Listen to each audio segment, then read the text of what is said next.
Oke gengs, welcome back to my channel.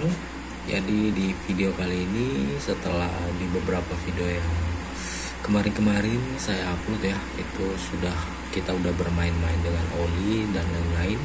Sekarang kita balik lagi ngebahas tentang drone. Jadi di video kali ini saya mau nge-review drone pemula terbaik ya. Jadi kalau dibilang pemula itu berarti sudah tahu tapi mungkin belum pandai gitu ya. Mungkin udah tahu drone-nya seperti apa tapi belum pandai dalam menerbangkannya, atau mungkin masih ada fitur-fitur yang belum dipahami ya. Jadi di sini juga saya sambil belajar, karena unboxingnya tadi saya udah unboxing duluan ya, nggak sabaran saya unboxing, jadi saya nggak bikin videonya. Tapi saya rasa kalau untuk unboxing sendiri itu nggak perlu guys ya. Yang penting intinya kita review dulu, terus nanti untuk kedepannya kita bakal coba untuk tes terbang dan coba fitur-fitur yang ada di drone ini sendiri gengs ya. Jadi kalian jangan skip, nonton sampai habis, karena di samping review saya akan berbagi beberapa tips untuk merawat drone itu sendiri dan mungkin yang lainnya dalam satu video ini. Jadi kalian jangan skip, oke? Khusus pemula, jadi ini dia drone pemula terbaik ya, salah satu drone terbaik ya dari sekian banyak dengan harga yang lumayan terjangkau. Bukan ini kayaknya gengs ya, ini mah bukan drone pemula, ini drone anak-anak ini gengs ya. Ya, jadi kalau drone ini crash ditarik-tarik pakai tali aja udah seneng anak-anak, tapi bukan untuk pemula, oke? Jadi kita singkirkan dulu gengs, ini drone-nya tidak disarankan membeli drone sejenis ini ya. Oke, jadi ini dia drone-nya gengs. Nah, dari tulisannya aja kalian udah bisa tahu ini drone tipe apa gengs ya. Jadi ini SJRC F11S 4K Pro, apa Pro 4K ya. Jadi ada beberapa versi dan ini termasuk versi yang lama ya, karena ada lagi di atasnya ini. Perbedaannya cuma di fiturnya aja gengs ya. Jadi untuk yang di atasnya, yang terbarunya itu dia memiliki fitur-fitur yang memudahkan kita dalam membuat satu video ya, video-video sinematik atau apalah gitulah. Tapi intinya yang penting untuk jarak dan hasil kamera sama aja ya. Oke, jadi ini drone-nya, ini baterainya udah saya cas.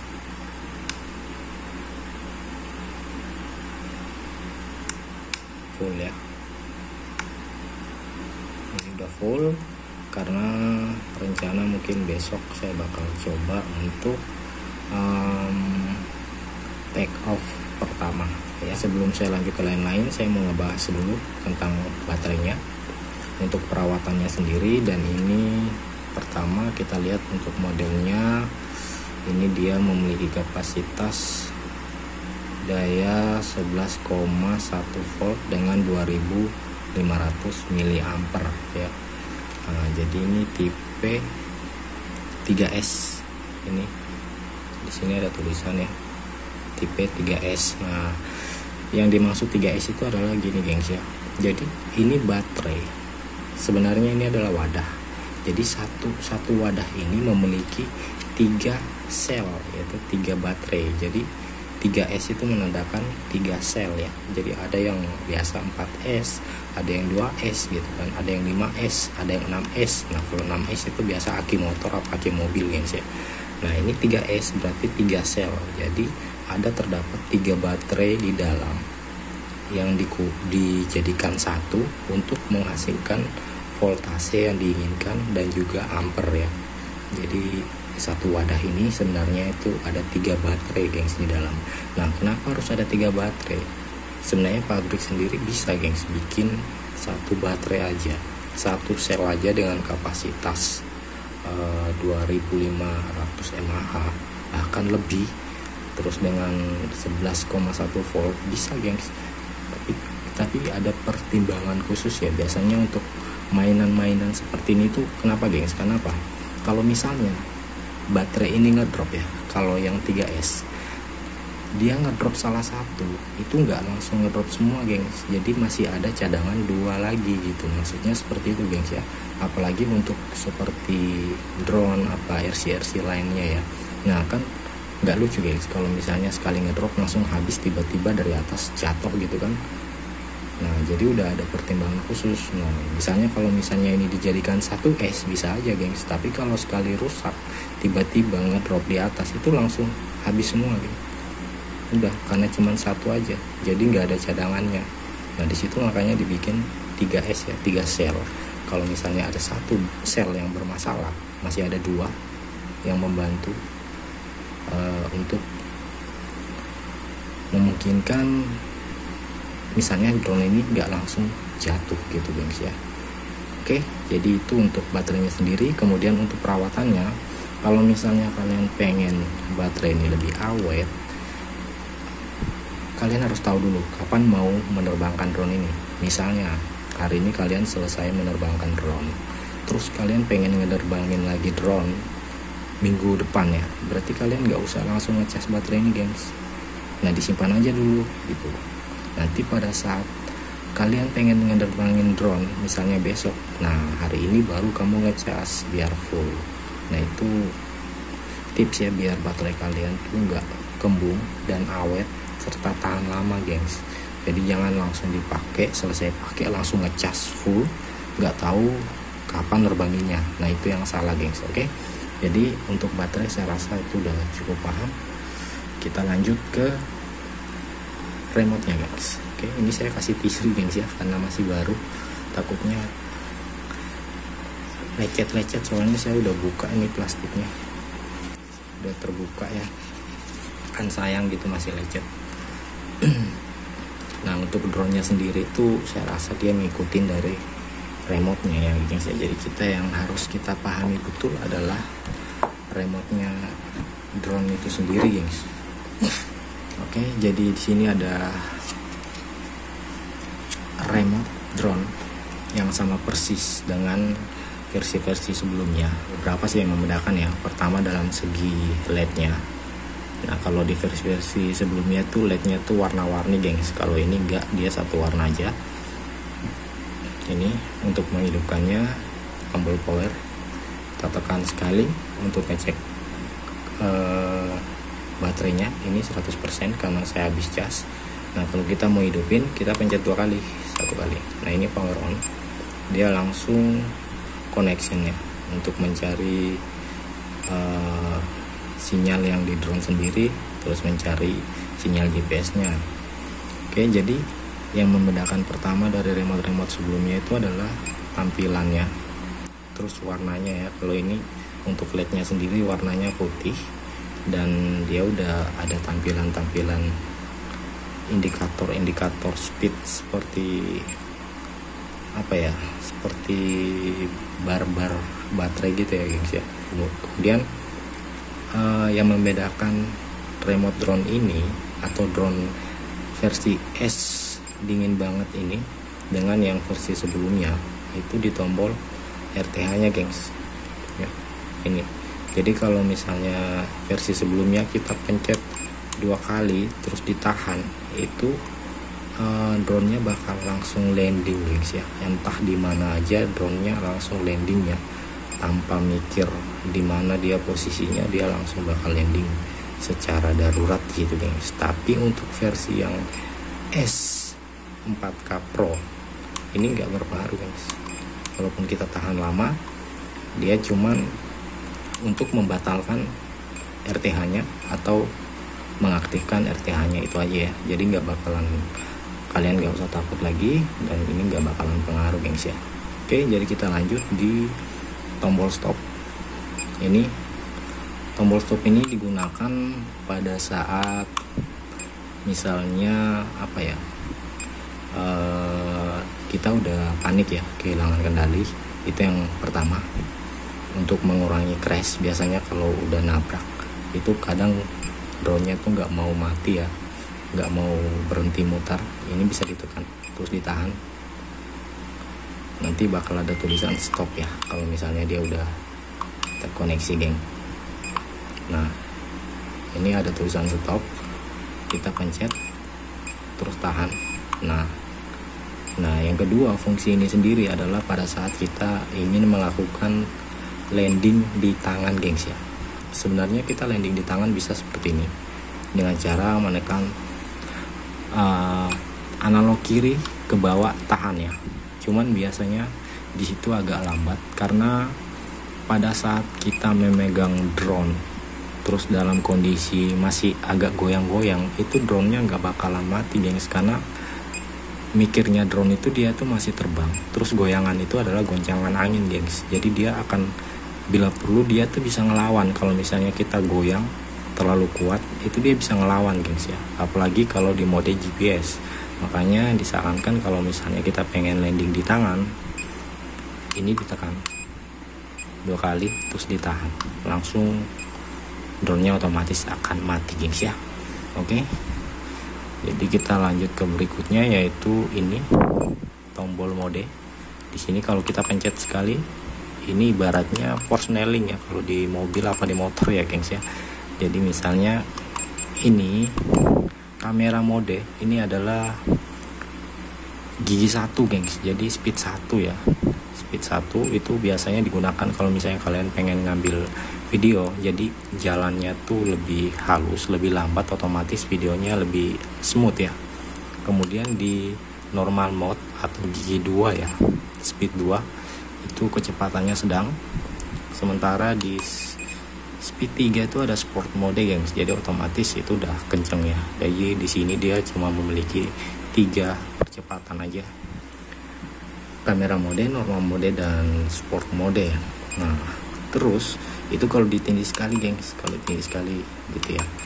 Dan fungsi lain dari ini kalau misalnya kita tahan, nah dia akan berganti ke attitude mode ya. Jadi itu adalah mode dimana kita tidak menggunakan GPS. Nah, mode itu kita bisa terbang di mana aja, gengs. Mau di rumah, mau di dapur, mau di kamar mandi, itu bisa aja ya dengan mode attitude gitu. Cuman ya disarankan untuk drone SJRC ini karena belum dilengkapi dengan optical flow. Jadi kalau misalnya teman-teman belum ahli memainkan ini analog, tidak disarankan ya main di dalam ruangan. Nah, jadi kalau misalnya kalian pengen di lapangan, di luar, menggunakan attitude mode sambil menunggu GPS-nya terkoneksi bisa, tapi pastikan kalian jangan terbang terlalu jauh dan jangan tinggi-tinggi, gengs ya. Takutnya malah fly away. Nah, itu walaupun drone ini canggih, tapi kalau makainya altitude mode ya tetap aja bisa fly away ya. Apalagi kalau FPV-nya udah terputus, kita udah nggak tahu posisi drone di mana, mau pulang nggak bisa. Saya rasa buat analog kiri dan kanan kalian semua udah tahu seperti apa. Nah, di sini ada tombol untuk trigger ya, atau trigger buat foto. Terus yang di sebelah kanan sini ada trigger buat video. Nah, di bawahnya trigger foto ini ada semacam ini ya, roll gitu. Ini buat zoom out dan zoom in ya. Jadi kalau zoom out memperbesar itu ke kanan seperti ini, kalau zoom in dia ke kiri. Nah, sedangkan yang di sebelah kanan ini fungsinya untuk angel atau untuk pergerakan gimbal naik dan turun. Jadi kalau misalnya kita ke kiri, gimbalnya akan turun, kalau ke kanan gimbalnya akan naik, gengs. Oke. Kemudian apa lagi ya, saya rasa untuk fungsi-fungsinya tombol ini sudah itu aja ya. Selebihnya untuk kalibrasi ya, untuk kalibrasi kompasnya sendiri, geomagnetik, kalibrasi horizontal ya, kita bisa menekan tombol kiri dan kanan ini ke dalam atas, jadi ke atas dalam ya. Ini kan kalau ke atas seperti ini, tapi kita untuk kalibrasi kompasnya kita gesernya atau mainkan ke atas dalam, jadi dia menyudut seperti ini. Nah itu untuk kalibrasi kompas atau geomagnetik horizontal kalibrasi ya. Nah sesudah itu kalau misalnya kita nanti ada panduannya di handphone, kita mutar drone-nya beberapa kali, 2 atau 3 kali, kemudian dibalik ke atas, mutar lagi sampai hilang, sampai bunyi gitu. Kemudian untuk menstabilkan gimbalnya, kita tadi ke atas dalam, nah itu ke atas keluar, jadi seperti ini. Nah itu nanti otomatis gimbalnya akan normal ya, jadi seperti itu. Kemudian yang terakhir untuk arming sebelum kita menerbangkan drone-nya ya, karena di remote ini sendiri, drone ini sendiri tidak memiliki fitur auto take off kecuali di handphone ya, di aplikasinya. Tapi kalau di remote-nya sendiri ini nggak ada gengs, jadi kita harus manual seperti ini, dia ke bawah dalam. Nah otomatis itu dia akan arming atau muter baling-balingnya tapi belum terbang gengs, jadi dia cuman ibaratnya dipanasin. Nah kalau mau nerbangin langsung kita ke atasin aja tombol yang ini, itu udah otomatis langsung naik ya. Oke, jadi kalau misalnya kita pengen take off di tangan ya harus kita memiliki cara sendiri gengs. Jadi tangan yang satu ini megang drone, nah ini biasanya seperti ini gengs, ini misalnya saya pegang drone jadi seperti ini, nah gini ya. Kalau nggak pakai siku seperti ini. Nah kalau misalnya udah arming, udah keputar baling-balingnya, udah aman, kita tinggal naikin aja tuas ini ke atas, langsung dilepas drone-nya, dia udah terbang gengs. Oke, jadi saya rasa mungkin itu aja sih kalau masalah untuk drone-nya sendiri. Drone ini kan ngikutin remote gengs, jadi ya udah, yang penting kita harus paham dulu tentang remote ini seperti apa, cara kerjanya seperti gimana, biar kita paham. Kalau udah paham, udah, drone ini hanya ngikutin remote, jadi saya rasa ini nggak perlu kalau mau di apa, lagian nggak ada juga sih, cuma tombol power doang. Jadi masukin baterai, udah dinyalain, terus kita nyalain remote, terus aplikasinya udah nggak ada lagi. Kalau masalah aplikasinya sendiri itu nanti kita bisa terapkan pada saat kita uji terbang gengs ya. Jadi ini karena review singkat, saya rasa itu udah cukup. Nanti mungkin sebelum saya uji coba untuk terbang perdana ya, saya bakal modifikasi dulu dikit nih, karena tadi saya sempat nyalain aja, sempat cuma nyalain doang drone-nya, itu dia udah panas gengs ya. Nah ini aja remote-nya udah panas geng, ini udah panas padahal belum terbang, cuma dinyalain doang. Nah, kedepannya mungkin saya bakal modifikasi, saya kasih tambahkan lubang-lubang angin di sini ya, biar drone-nya itu remote-nya juga nggak cepat panas. Nah di sini drone-nya itu biasanya panas geng, bagian sini. Nah ini saya rasa ini lubang-lubang ini saya bakal jebol saja ya, untuk lubang pembuangan panas ya. Kemudian nanti saya bakal tambah juga di belakang sini, kemudian di samping, biar panas dari baterai juga bisa keluar geng. Jadi setelah video review ini, mungkin besok kalau saya ngupload, saya bakal ngupload ya cara modifikasinya lah, biar nggak overhead, sedikit kurang lebih setidaknya bisa ngurangin panas yang ada di drone ini sendiri ya gengs ya. Jadi saya rasa cukup sekian reviewnya. Thank you udah nyimak, jangan lupa like, comment, and subscribe tentunya. Nantikan video saya berikutnya seputaran drone SJRC F11S4K Pro ya. Jadi ini sangat disarankan untuk pemula ya. Kalau yang kemarin itu tidak disarankan untuk pemula, kalau ini saya sarankan untuk pemula gengs. Karena ya saya rasa sebelum kita memiliki drone ini ya, karena ini pengalaman saya sendiri, kita tuh udah lebih tahu cara menerbangkannya secara teori ya, dengan cara karena banyak sudah di YouTube ya drone-drone seperti ini, tutorial cara menerbangkannya, dan saya rasa orang-orang, teman-teman, dan saya juga sendiri sebelum memiliki drone ini pasti kita udah sering lihat dan sudah mempelajarinya. Jadi pada saat kita udah memiliki drone ini sendiri, kita udah nggak bingung gengs, kita udah paham gitu, ini remote-nya, ini tombol fungsinya untuk apa, itu kita udah paham. Nah tinggal cara menerbangkannya. Nah kalau untuk pemula sih saya rasa ini bagus, karena ya seperti teman-teman tahu ini udah fiturnya sudah lumayan bagus. Kemudian ada GPS, jadi nggak usah khawatir selama GPS di tempat teman-teman itu bagus, udah aman terbangnya, nggak usah tinggi-tinggi dulu. Yang penting udah bisa nikung, belok sana belok sini, udah aman dah, nggak usah takut ke bawah angin ya, baru terbang 10 meter tinggi 5 meter udah nyasar kemana-mana ya. Oke, jadi ini saya rekomendasikan lah buat pemula, ini mantap.